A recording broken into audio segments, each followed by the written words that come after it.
کسی قوم کا سب سے بڑا غنا، سب سے بڑا سرمایہ، سب سے بڑی دولت، سب سے بڑا علم، سب سے بڑی ڈگری، سب سے بڑی ٹیکنالوجی، سب سے بڑی طاقت کہ ان کے کردار پر کوئی داغ نہ ہو، کوئی دھبا نہ ہو۔ انسان ہیں، داغ دھبے پڑنا تو یقینی ہے، لیکن وہ ہوتے ہیں کہ جب وہ ٹھوکر کھاتے ہیں تو سنبھلتے ہیں، جب گرتے ہیں تو اٹھتے ہیں، جب وہ پھسلتے ہیں تو پھر لوٹتے ہیں، وہ اپنی خطاؤں سے پیچھے ہٹتے ہیں، اعتراف کرتے ہیں، تسلیم کرتے ہیں، ورنہ تو فرشتے بن جائیں۔ اگر ان میں خطا نکل جائے تو فرشتے بن جائیں۔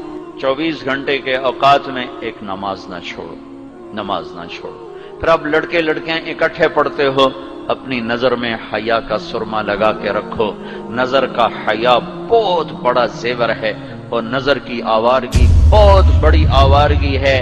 دلوں کو تباہ کرنے کے لیے اس سے زیادہ خوفناک کوئی چیز نہیں ہے، اور دل کو روشن کرنے کے لیے اس پردے کو جھکانے سے زیادہ کوئی چیز نہیں ہے۔ جس کی نظر نیچے ہوتی ہے، پوری دنیا کے شیطان مل کر اسے گمراہ نہیں کر سکتے۔ جس کی نظر اٹھ جاتی ہے، پوری دنیا کے جنید بغدادی اس کے دل کو پانی نہیں لگا سکتے، اور اس کے دل کو نرم نہیں کر سکتے۔ آنکھوں کے غلط استعمال سے جو زہر اندر جاتا ہے، اس کا کوئی تریاق کوئی نہیں ہے، تریاق کوئی نہیں ہے۔ اور نظروں کو جھکانے سے جو طاقت اندر جاتی ہے، اس کو تباہ کرنے کے لیے کوئی بم بلاسٹنگ نہیں ہے، کوئی گولی نہیں ہے، کوئی بلٹ نہیں ہے۔ یہ ایسی طاقت ہے کہ عرش تک انسان کو پہنچا دیتی ہے۔ یہ ایسی طاقت ہے کہ فرشتوں کو اس کے قدموں میں جھکا دیتی ہے۔ یہ ایسا نور ہے کہ جب تمہاری آنکھ بند ہوگی تو اللہ کی قسم سورج چاند کا نور بھی تمہارے نور کے آگے شرمائے گا، ماند پڑ جائیں گے یہ نور۔ اگر تمہیں اللہ نے آنکھوں کا نور دے دیا، اگر تمہیں آنکھوں کا حیا دے دیا، دنیا کے سارے ابلیس تمہیں گمراہ نہیں کر سکتے۔ عمیر بن حبیب روم کی قید میں آئے تو یہ 10 آدمی تھے، 9 قتل کر دیے۔ یہ بڑے خوبصورت تھے، لمبے چوڑے تھے، تو اس کو ایک رومی سردار نے اپنا غلام بنا لیا۔ پھر اس نے کہا کہ اگر تو عیسائی ہو جائے تو میں اپنی بیٹی بھی دیتا ہوں، اپنی ریاست بھی دیتا ہوں۔ تو انہوں نے فرمایا کہ سارا ملک عرب بھی دے دے اور ملک روم بھی دے دے، میں ایک پل کے لیے بھی اپنا دین نہیں چھوڑ سکتا۔ پھر اس کو ایک ترکیب سوچی، اس نے ایک گھر پورا خوبصورت فرنشڈ، اس میں ان کو بند کر دیا، اور شراب بھی رکھ دی، کھانا بھی رکھ دیا۔ ایک خوبصورت لڑکی کو تیار کیا کہ اس سے گناہ کرواؤ۔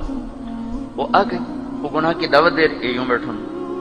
3 دن گزر گئے، 3 راتیں گزر، نہ کھایا، نہ نظر اٹھائی، نہ پیا۔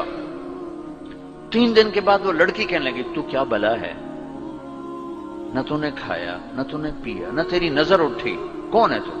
کیا ہے تو؟ تمہیں کون روکتا ہے؟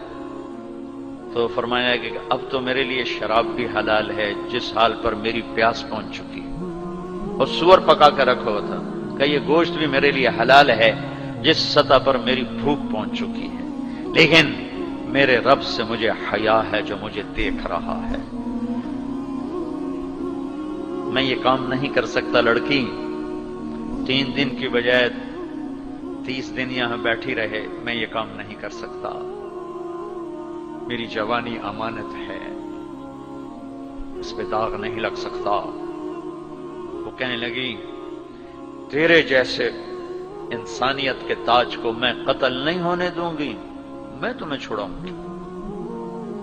باہر نکل کے کہنے لگی، سردار تو نے مجھے کس کے پاس بھیجا ہے؟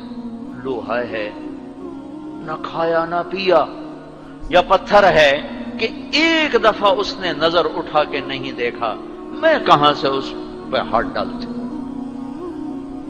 اور پھر رات کو آئی، ایک تھیلے میں کچھ کھانا اور ایک مشکیزے میں تھوڑا پانی، اور اس کو چپکے سے نکالا، کہا کہ یہ دیکھو تارا، قطب ستارہ دیکھا، کہ اس کو یہاں رکھنا کندھے پر اور چلتے رہنا، رات کو چلنا، دن میں چھپنا۔